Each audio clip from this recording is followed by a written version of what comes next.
नमस्कार, स्वागत है आपका हमारे YouTube channel Deepanshu SSC classes में। और गाइस हम बात करने वाले हैं जो अभी हमारे 5th सेमेस्टर की पॉलिटेक्निक के एग्ज़ाम चल रहे हैं, उसमें आपके ऑप्टिकल फाइबर से लेकर के बहुत इंपॉर्टेंट क्वेश्चन है एक सेमीकंडक्टर पर संक्षिप्त टिप्पणी। चलिए फटाफट हम आपको एक क्वेश्चन बताते हैं। सेमीकंडक्टर पर संक्षिप्त टिप्पणी आपको लिखना है।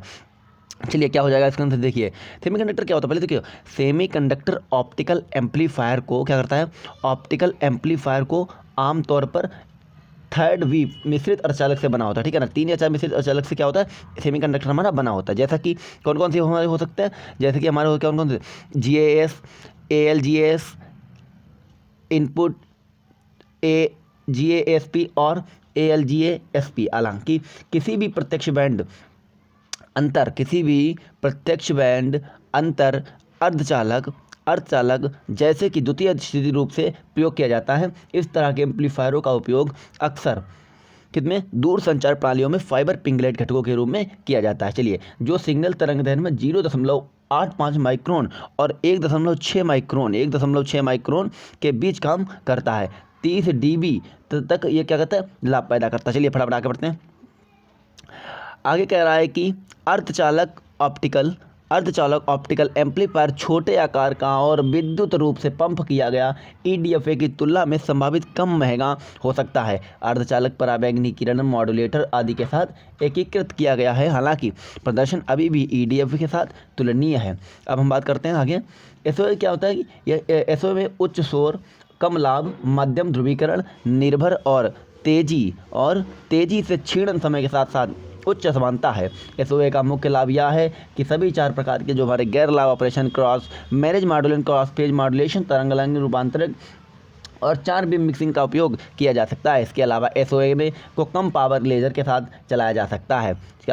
चलिए आगे बढ़ते हैं। और यह एक मिनट, हाँ, यह छोटे क्या होता है कि देखिए भाई, यह छोटे नैनो सेकेंड्स या ऊपरी राज्य जीवन काल से उत्पन्न होता है, जिसके पंप या सिग्नल पावर के परिवर्तनों को तेजी से क्या कहते हैं, प्रतिक्रिया मिलती है और लाभ में परिवर्तन क्या होता है, से चरण परिवर्तन हो सकते हैं, जो संकेत को क्या करते हैं, बिगाड़ सकते हैं। ऑप्टिकल संचार अनुप्रयोगों में असमानता सबसे गंभीर समस्या प्रस्तुत करती है। हालांकि EDA से विभिन्न तरंगदैर्घ्य क्षेत्रों में लाभ की जो संभावना होती है, वो लाभ क्लैपिंग तकनीकों का उपयोग करके रैखिक ऑप्टिकल एम्पलीफायर विकसित किए गए हैं। क्या करें भैया, विकसित किए गए हैं। चलिए आगे बढ़ते हैं। विकसित किए गए हैं उच्च ऑप्टिकल नॉन लाइनिरिटी एवं ऑप्टिकल सिग्नल प्रोसेसिंग जैसे ऑप्टिकल स्विचिंग और तरंगदैर्घ्य जो रूपांतरण के लिए अर्धचालक एम्पलीफायर आकर्षक क्या होती बनाती है। अर्धचालक ऑप्टिकल एम्पलीफायरों पर ऑप्टिकल सिग्नल प्रोसेस, तरंगदैर्घ्य रूपांतरण, घड़ी वसूली, सिग्नल डेम्प्लिक्सिंग और पैटर्न मान्यता के लिए तत्वों के रूप में बहुत शोध किया गया है। बहुत इंपॉर्टेंट क्वेश्चन है। चलिए एक क्वेश्चन और है, आगे बढ़ते हैं। हम एक क्वेश्चन और है, हाँ, ये हमारा एक क्वेश्चन आ गया आपके सामने। ऑप्टिकल संचार पद्धति अन्य संचार पद्धतियों से बेहतर क्यों समझी जाती है। चलो फटाफट ये भी हम आपको बता देते हैं ये क्यों समझी जाती है। चलिए, किसी संचार पद्धति के द्वारा सूचना भेजने की क्षमता उसकी बैंड विड्थ के समानुपाती होती है। यदि बैंड विड्थ अधिक होगी तो सूचना भेजने की क्षमता भी कितनी होगी, अधिक होगी। कम्युनिकेशन सिस्टम की बैंड विड्थ उसकी कैरियर आवृत्ति को क्या होती है भैया, ये आपकी 10% तक होती है। कितनी होती है, 10% तक होती है। 100 मेगाहर्ट्ज पर ऑपरेट करने वाले BHR रेडियो सिस्टम की बैंडविड्थ लगभग 10 मेगाहर्ट्ज कैरियर आवृत्ति का 10% होती है। 6 मेगाहर्ट्ज पर ऑपरेट करने वाले माइक्रोवेव रेडियो सिस्टम की बैंडविड्थ लगभग कितनी होती है, लगभग 0.6 गीगाहर्ट्ज अर्थात 600 मेगाहर्ट्ज होती है। अतः अधिक कैरियर आवृत्ति पर होने वाले बैंडविड्थ अधिक होगी तो सूचना भेजने की क्षमता भी अधिक होगी। चलिए थोड़ा आगे बढ़ते हैं।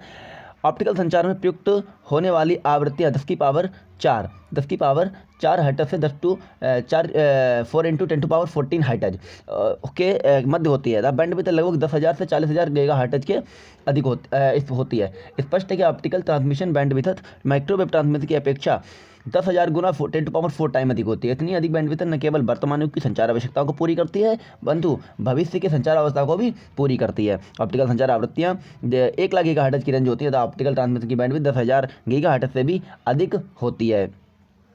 इतनी अधिक बैंडविड्थ के कारण ऑप्टिकल संचार सिस्टम की सूचना भेजने की क्षमता अधिक होगी और अन्य संचार प्रणालियों से बेहतर होगी। चलिए और इसी के साथ इस सेशन को समाप्त करते हैं। और आप कृपया हमारे YouTube channel Deepanshu SSC classes Deepanshu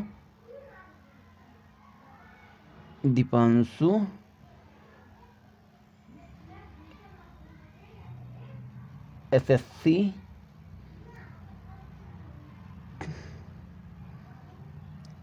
classes को कृपया सब्सक्राइब करें, लाइक करें, कमेंट करें, शेयर करें। धन्यवाद।